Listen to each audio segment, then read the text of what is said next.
Welcome to the latest episode of ET with GOTB. We thought it was done, we thought it was over, but just like a phoenix rising from the ashes, Chelsea are back in the driving seat of the title race. We have got to get into it, Soph. I'm Rachel. I'm Sophie. And this is Extra Time with Girls on the Ball.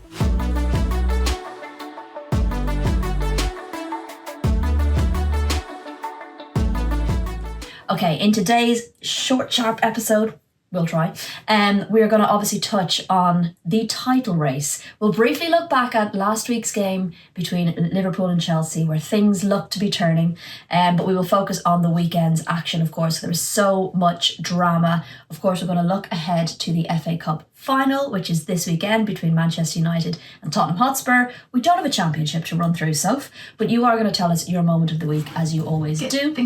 Get your thinking cap on. Remember, guys, if you haven't already, to like and subscribe wherever you listen to or watch your podcasts so you don't miss an episode. Sometimes we like to surprise you with a bonus one.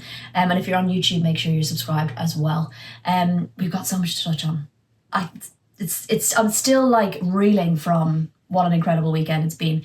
As I said, we touched on the Liverpool-Chelsea game, but the results from this weekend, we had Everton 2, Tottenham 2, Holmgaard, that's Sarah, Van Havermaet, Spence and England with the goals there, Brighton 0, Aston Villa 1, Lehmann with the goal, Liverpool 1, Manchester United 0, Clark with the goal there, Manchester City 1, Arsenal 2, Hemp and Blackstenius getting a brace, West Ham 1, Leicester City 1, Ueki and Howard with the goals. Okay, big breath for this one. Chelsea 8, Bristol City 0.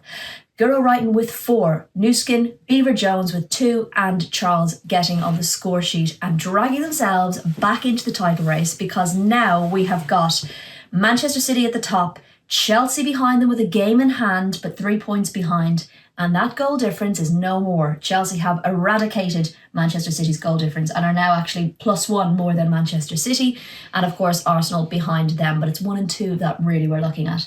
And as we already know, Bristol City relegated last weekend, sadly. But we've got to get into it. I don't want to totally go over the Liverpool-Chelsea game too much, because that does feel like a lifetime ago. But it is where we thought the title race had been decided. We thought it was in Manchester City's hands. Don't give me that little I know better face. Look at your little smug little face. You did think that Arsenal were going to beat City, but it was a huge kind of blow to the title race, and it was best game of the season? I would say so. I think it was, thrilling, dramatic, 4 goals in the last 10 minutes plus injury time. Absolutely insane. The pendulum, it just went from side to side, I think. So, very, very key victory for Liverpool, I think, in their striving for 4th place, but also it did seem like a massive blow for Chelsea in their chase for the title. Yeah, and we're not going to go over too much about the post-match and all of that drama. I think we've made it very clear on Instagram stories, on Twitter and on various other platforms that we're on how we felt about that whole thing. But it did feel like Emma Hayes took the pressure off her team a little bit, and my God, it worked. We'll move on to the actual games of the weekend, because it did feel like, I don't know if it necessarily put more pressure on Manchester City, but it was almost felt a bit like an open goal, right? Because all they had to do, make it seem so easy, was win. But that's not that easy when you're coming up against Arsenal. Well, it's not, but you would have probably thought they were in a pretty strong point to do it, right? They've been on such a good run. They've been so in form all season, and Arsenal's form has been up and down, to say the least. And Arsenal drawn with Everton, disappointingly, the weekend before. That was been frustrating for Yunus Ardevall and his side, but Arsenal always have the potential to do well, and they've done pretty well against the top kind of 4 teams this season. They've, beat Man City, they beat Manchester City, beat Chelsea once. They drew with United and drew with them. So they've done pretty well in that area. It's been elsewhere where their season has lacked a bit. So, and I think we've touched on that previously too. So I think it was kind of, the favourites would have been City, but there was always that feeling when that fixture list came out that this game was going to be crucial in terms of the swing for the title. It was one of those, the last game City would have wanted in that moment was Arsenal, and the one game that Chelsea would have wanted in that moment was a relegated Bristol. And it just feels like the way the fixtures have fallen have almost like impacted how this league could ultimately go. But looking at that City-Arsenal game, I was there. City were a better team in the first half, got that goal. I mean, I don't think either side actually created loads of really clear-cut chances in the first half. Chiara Keating had to make a good save, but it did feel like City were the more threatening. I thought Arsenal were struggling in the midfield and in the final third as well. You know, line-up kind of surprised me a little bit. I did wonder whether that midfield was really going to be able to, you know, take on City's midfield. And it felt like momentum-wise, City were the ones most likely to get a goal. They did get it through Lauren Hemp. It was a little bit flat at times, but I did think City went in the deserved leaders at half-time. They just needed to put it to bed, I think, and yes. they didn't. And then in the second half, Arsenal grew into the game. And I think we've seen this from Arsenal quite a few times this season, where they do come back and they show their resilience. And we saw it against Aston Villa when they went to goal down.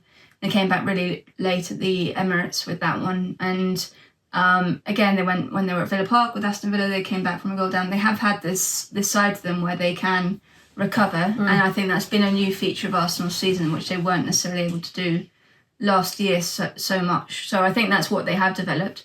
But the changes at half-time, the Kim Little change in particular from Jonas. And Blackstenius. Blackstenius didn't come on. No, but the changes were the but key. the half-time change of Kim Little coming on for Frida Monum changed the game completely in terms of the way that they were able to control the midfield area, operate in the space. I think it made Yui Hasegawa, played her out of the game a bit. Kim Little is so good at operating in spaces and finding that little extra inch through which she can thread those passes or send them over the top, and I think she did it to a T. So I think it was the right move at the right time for Arsenal, and it allowed them to grow back into the game. They had chances.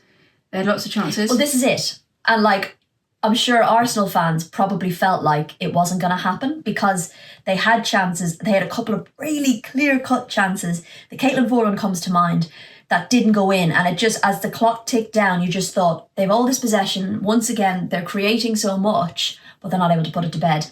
Step up, Stina Blackstenius. Yeah, I think Stina added a directness to their forward line that they had been missing maybe in the rest of the game. And she's one of those strikers who, will miss 20, but then will score 2 important goals. And, when you think about her goals this season, the one at the Conti Cup final, the 2 on Sunday. Scored against City again. The Villa ones as well. They are crucial goals in the journey of Arsenal's season.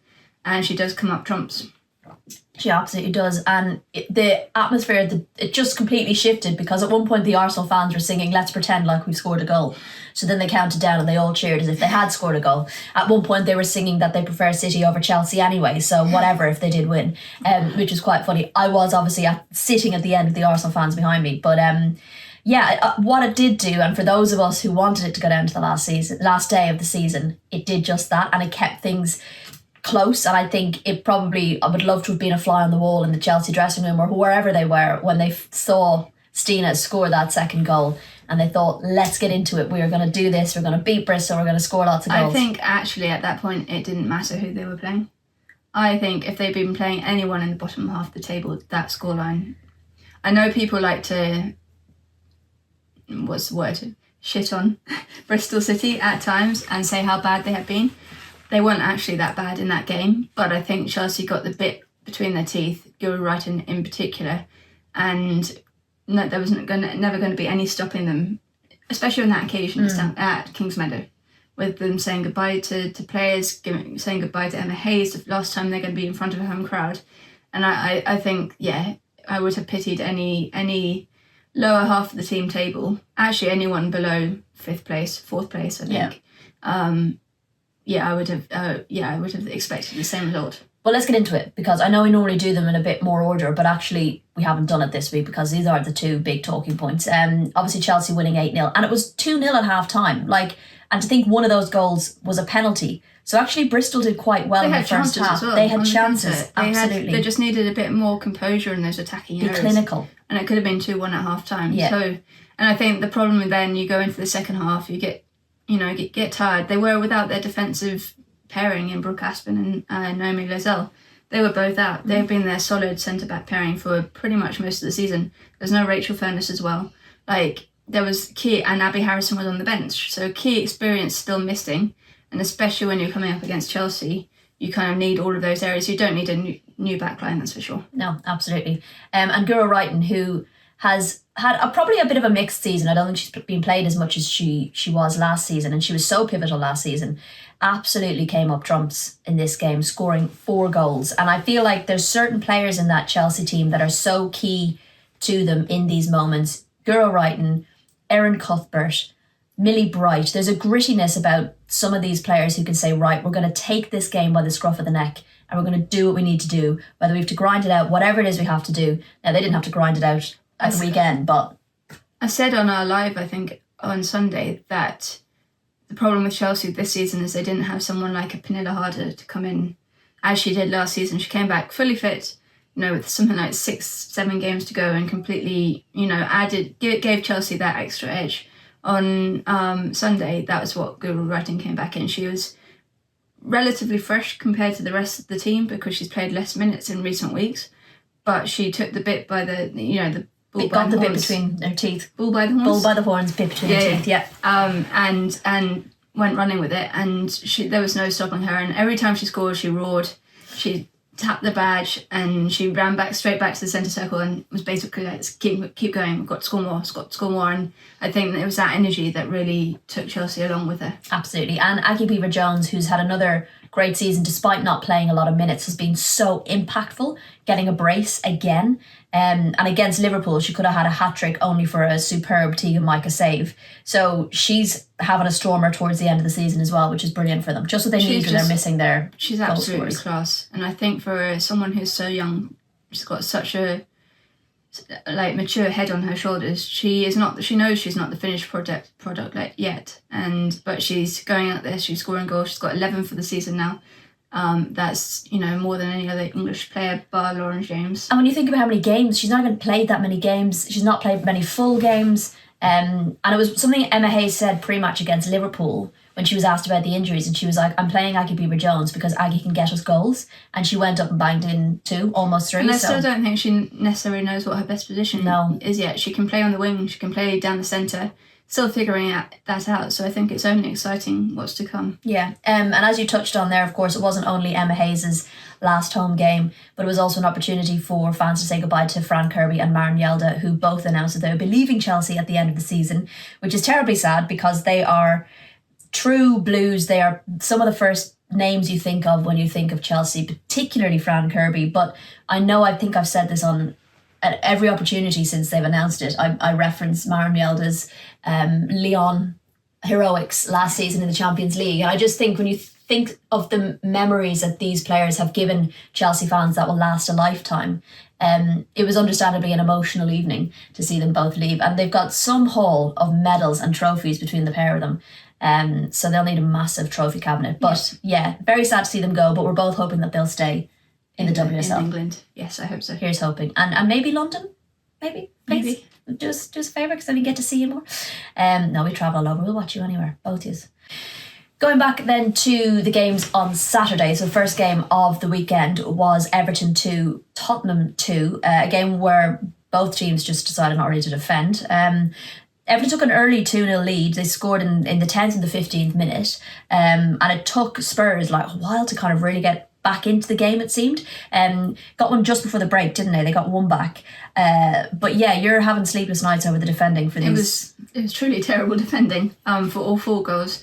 The first one for Everton, it was Jess Naz who lost possession as they were trying to pass out from the back. Really, really needless. It was a brilliant finish from Sarah Holmgard. Like, superb finish, but it was caused by that kind of laxness in possession. Ashley Neville was pulled out of position as well because of that, so it allowed Sarah Holmgard to drive in. Then for the second one, it was a Bethany England header towards her own goal. I think she forgot what it was a great assist. I think she forgot what end she was. Anyway, it went back towards her own goal, and there was a mad scramble on the line. 2 Spurs players, I think, were there, and they couldn't keep it out from Van Havermaet. Down the other end, Drew Spence, it was another lax possession when they were playing out from the back by Claire Wheeler for Everton. She lost the ball. It was Sumanen with the ball over the top. No one was tracking Drew Spence's run, and she just ran past Courtney Brosnan. Courtney Brosnan was just like jumping up and down in frustration because she couldn't do anything about that situation. And then the final one for Bethany England, it was another, playing out from the back situation, cut out, and it was just put square to Bethany England right in front of goal, and she couldn't miss from that angle. Beth England obviously in flying form at the moment, 4 goals in 4, which is just what Spurs are going to want ahead of the FA Cup. But also in terms of resilience, good for them to be able to get back into the game. They did create a lot, and in fact Courtney Brosnan was given player of the match, which kind of tells you second half they should have won it. The story, Martha Thomas missed it was a good save, but she did miss a sitter. So yeah, an interesting one, a game probably neither side would be that pleased with, and one that you'll hopefully get over. We also then had on the same day Brighton 0, Aston Villa 1. Probably thought this was going to be a relatively close game, to be fair. Obviously neither of them have had the seasons they've wanted to, and of course it was off the back of the fact that Carla Ward is leaving Aston Villa at the end of the season as well, so maybe giving them a little bit more impetus, I suppose. But this also wasn't like the goal that was scored was poor goalkeeping. Yeah, I don't even know what Loic was trying to do. It just went straight through her. She just sort of bent down to scoop it up, and it just went past her. It's very awkward goalkeeping. I think Aston Villa deserved the win. They were the better side. They created more, and they should have put more away. They certainly, Adriana Leon, I think, hit the bar. Ebony Salmon came close. Rachel Daly as well. So they were creating the chances. They just couldn't make it more comfortable for them. But a bit of a story there. They were deserving of the victory in the end. Yeah, but Loic will not want to see that one back. That's for sure. And it means Spurs have kind of tied up 6th and Aston Villa are below them in 7th. So given where Aston Villa were at the beginning of the season, and given everyone, as you say, is lauding Spurs and what a great season they've had, and Aston Villa are just 4 points and 1 place behind them. They could finish just 1 point off Tottenham. And the difference in narratives, as you say, of the two is stark. So exactly. Right, looking at the game that you were at, which was Liverpool 1, Manchester United 0. You said a game Liverpool very much deserved to win. It was something we were really intrigued to see, because obviously having played Chelsea and having such a high of playing the way they did and winning in the fashion that they did, to then be going to play Manchester United, it was going to be really interesting to see how the team managed both of those games back to back, and they did a bloody good job. Yeah, I think they did. They came out, their press did exactly the same as what it did against Chelsea midweek. They pretty much started the same team, same 11, and I was surprised at that. I thought he might go for some fresh legs, but I think he was like, if it ain't broke. Yeah, and if they're feeling good and they've got the momentum and it was working so well, then why not? And I think everything that worked on Wednesday kind of worked again. They had Mia Enderby stretching the back line. The press was She was in a couple of times. She was denied a really good effort by Katie Zellin with the last-ditch challenge. I think she hit the bar as well. Kerry Holland came close. Mary Hobinger, what a player. My signing of the season, I think. Don't ruin it. We haven't asked that question yet. Oh, were you going to pretend you didn't hear that. But yeah, absolutely brilliant. Fuka Nagano is a gem in that midfield area, and it was in that midfield that they won the game. They smothered Manchester United. Lisa Nelson came off at half-time. She was really struggling to get any foothold, but I would say the same for Hayley Ladd and Katie Zellum. Hayley Ladd replaced her. They just couldn't get into it. They came close late on in the last 5 minutes. They had a couple of chances early on, and then a couple of chances late on, but there's nothing really too much to shout about. I did talk to Katie Zellum after the game, and I asked her about, to sum up their performance, and she said terrible or something like that. So I don't think they were too happy, even though Mark Skinner did say they created chances. Yes, they created chances, but nothing really of like good quality. Yeah, there was a couple of really good saves. Tegan Micah made a big one in the last minute again. Just seems to be have a knack at that. To deny, I think it was Melvin Malad. That was destined for goal, but other than that, pretty simple. Yeah, which is a bit of a tale of their season as well. And then we had West Ham 1, Leicester City 1. Probably could have predicted that. Both managers were asked beforehand in the press conferences about how do you keep the players motivated when you're coming to the tail end of the season? You're not really, like, West Ham are safe, so are Leicester. You're not really kind of up for anything, and and it's not to be disrespectful, but the players kind of thinking, okay, pressure's off, weight's off. But both of them insisted that they're far too professional. They're far too professional for that, and that they want to finish as high up the season and get as many points on the board as possible. Oweki got the early goal finally, and I think again, talking of tales of the season, West Ham are a bit like that, where they're not really converting their chances. Yeah. And it's similar. NSA had a couple of chances that she missed as well. So I think they took the lead, but Leicester always have a goal in them, and the way that they play, they always have a goal in them. They should have more goals in them. Mimiki again was, one of the best players in the pitch. Sophie Howard with the equaliser came from a corner, I think, but. Yeah, one of those games, like end of the season kind of vibes. Nothing really riding on it too much.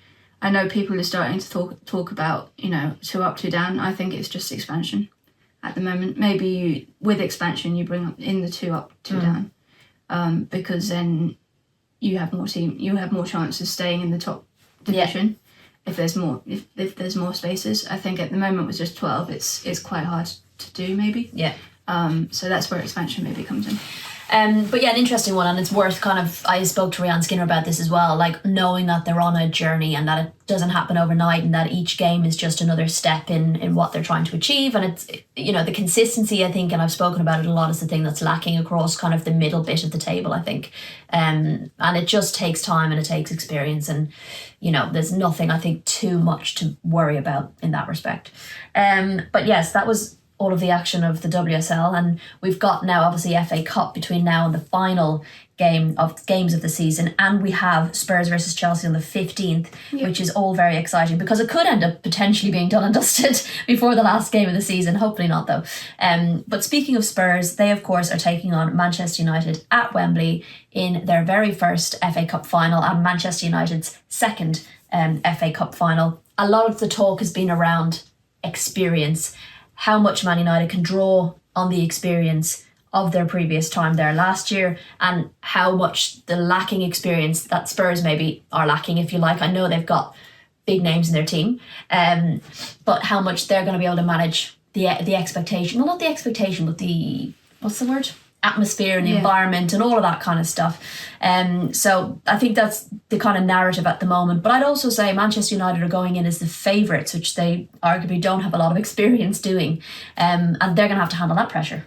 They are. I think it's going to be interesting how both teams rise to the occasion. I know when we talked to Aoife a couple of weeks back, she was saying that the experience of having been at Wembley already is going to serve them because they've already been in the dressing rooms, walk out in front of a sold out, a big crowd, experienced the defeat, the highs and the lows of that game, the defeat, the noise of the crowd and all of that. And I think that will serve them well. I do think Tottenham have a resilience about them, and they won't be, if they can keep it tight in the first 15 minutes, find their feet, settle themselves, I think they have every chance of getting back into the game. I think it might go to extra time. We both said this. It's going to be tight. I definitely think we that. Hope. Just given also on their performances recently of both sides, right? Manchester United haven't been blistering. Nope. And neither have, Tottenham have been resilient and they score goals, but they still drop points here and there. So there are strengths and frailties to both teams, and I think it's going to be fascinating to see how it turns out. We've had a couple of chats with a couple of different people about the FA Cup final, and what I really liked from Robert Villahan when we spoke to him, I asked him about what it's like for him as a manager, because we always talk about the players getting to go and step out in Wembley and have probably his family there and all that kind of stuff, and I really liked his answer. Here's what he said to us. I think it's like a dream coming true, because that stadium was the stadium I grew up with. Like when I watched those finals, it was only, England was the only league we could watch when we were kids, and that final was the biggest stadium I knew about. So to be there, full stadium, I'm gonna be proud. And your family's going to be there as well, will they, to watch you? They're gonna be there, and actually 4 of my brothers is coming as well. So it's gonna be big because I never come otherwise. So it's gonna be nice. And I also got to talk to Martha Thomas of Tottenham and Hayley Ladd, and we spoke about that kind of experience. I asked Martha a couple of things about her attacking fluidity, and Hayley about that experience of walking out at Wembley last year, and how that felt and kind of that moment. So that was good for it. Do you want to hear that? Okay, fine. Go on, have a listen. Here's what they had to say. Hey Hayley, great to see you. I was just I know you talked to Dan about maybe the experience serving you well from last year, but could you just maybe expand on kind of what that experience was like walking out at Wembley, that kind of preparation, and how as players you approach that kind of big game? Yeah. I think just speaking for myself, I try and always stay quite level-headed with occasions, whether that's playing for Wales and playing in big stadiums and big crowds. Obviously, across the WSL, we've had some really good attendances. But yeah, I was completely taken aback, I'll be honest. I think, it was, I don't want to say out-of-body experience, because but it's the closest thing I can kind of relate to just something that I've never experienced before. So I think for me personally, I'm so fortunate and so thankful that I've got that experience of just knowing, what that occasion's like, because I've been to Wembley in the FA Cup final many times as a fan and soaked up the atmosphere. It's crazy. Like, it's obviously sunny and, everybody's out and it's amazing. So being able to translate that energy and perform under pressure and perform under the expectation and obviously read the game and kind of work out ways to sort of shift momentum and things like that. So, I think that experience is massive, and it's probably something that maybe still differentiates us a little bit from City, Chelsea and Arsenal. So if we're on our way to succeeding and achieving that, then that puts us in a really good position. Hey Martha, great to speak to you. I was just going to ask you, there's been a lot maybe attacking fluidity in the team at the moment, whether you're playing in the 9 or the 10, or Beth is playing out on the wing, or Jess now is playing down the centre. So how important do you think, how valuable is it that you're getting these experiences in kind of different positions to be fluid in kind of those areas? I think it's brilliant, and I think it's something that's maybe not used enough in football, but, players have such different attributes and different styles, and I think most people will probably say that me, Beth and Jess are all different in the way that we play, and all it does is just give teams headaches about who's going to play where. And then even on the pitch, if you're set up in the 9, knowing well that if you drop back into the 10, they can just go 9. And, having that fluidity has been brilliant, and it's allowed us to have that flexibility going forward. And again, give teams headaches when we're up on the pitch about knowing where players are going to play, and maybe it just help us in the sense that they'll feel a bit less prepared. Okay, and finally, because there is another one that I want to throw in, because I just thought it was really interesting, was we got to talk to Anita Asante, who's obviously very experienced in these moments and has won things. And I thought it was really nice to kind of get an idea from her as a player, what it feels like when you're stepping out, crossing the line into a final, what you're going to be feeling, just to kind of really get us in the moment. And this is what she said. Naturally, some players will have nerves, they'll have those like butterflies in their stomach. Some players will just be, in awe and having that kind of that ready feeling in the body of just like, oh wow, I'm here, and looking around for maybe those familiar faces in the crowd, or those supporters with the banners that you maybe look for in your domestic games.